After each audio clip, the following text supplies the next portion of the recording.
वृंदावन में यमुना जी के पावन तट पर पहुंचा, जहां बोले यत्र लीला हरेर भूत, भगवान श्री कृष्ण की अनेकों लीलाएं संपन्न हो चुकी हैं। वहां जाकर के मैं क्या देखता हूं कि एक स्त्री बड़ी दुखी होकर के रो रही थी, बैठी हुई थी। उसके पास दो वृद्ध पुरुष पड़े हुए थे और उसके अगल बगल हजारों कमल नयनी देवियां पंखा झल रही थी, उसको शांत करवा रही थी। उसकी स्थिति बताते हैं, क्या थी स्थिति?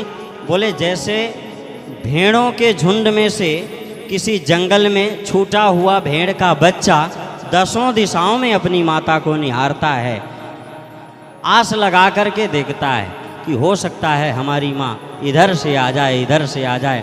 बस ठीक उसी प्रकार वह स्त्री भी अपने प्राण रक्षक परमात्मा को दसों दिशाओं में देख रही थी। और उसके पास जो कमल नयनी देवियां थीं, वह पंखा झल रही थी, बार बार उसे समझा रही थी कि आप क्यों परेशान होते हो।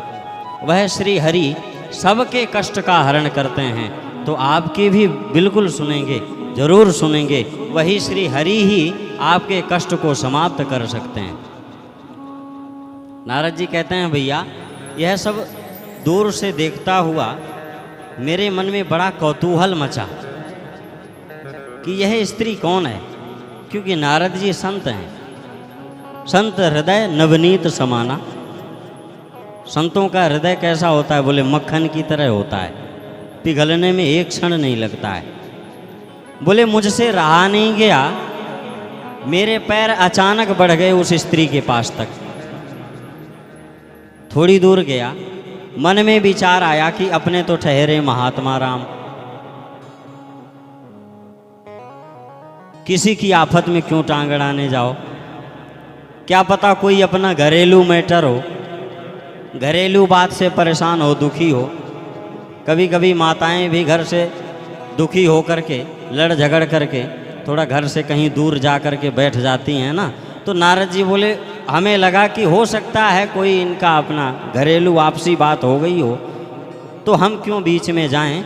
तो नारद जी कहते हैं, मैं जरा पीछे लौटने लगा, सोई उस स्त्री ने आवाज लगाई, भो भो साधो क्षणम तिष्ठ मच्चिंतामपि नाशय दर्शनम तव लोकस्य सर्वथा गहरम परम।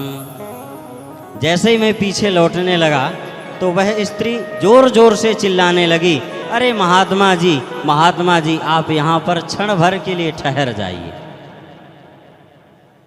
और मेरी चिंता को भी आप नष्ट कर दीजिए।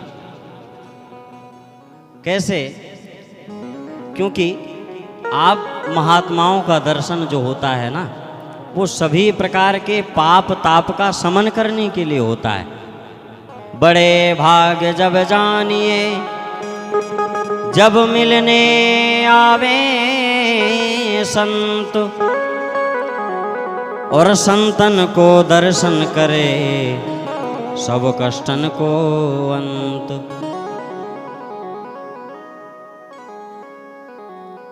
बोले जब व्यक्ति का बहुत बड़ा भाग्य होता है ना, तभी उसको किसी संत का दर्शन प्राप्त होता है, और संत का दर्शन ही सभी प्रकार के कष्टों को हरण कर लेने वाला होता है। बिनु हरि कृपा मिल ही नहीं संता। बिना हरि की कृपा के किसी भी संत महापुरुष का दर्शन नहीं होता है, दुर्लभ है।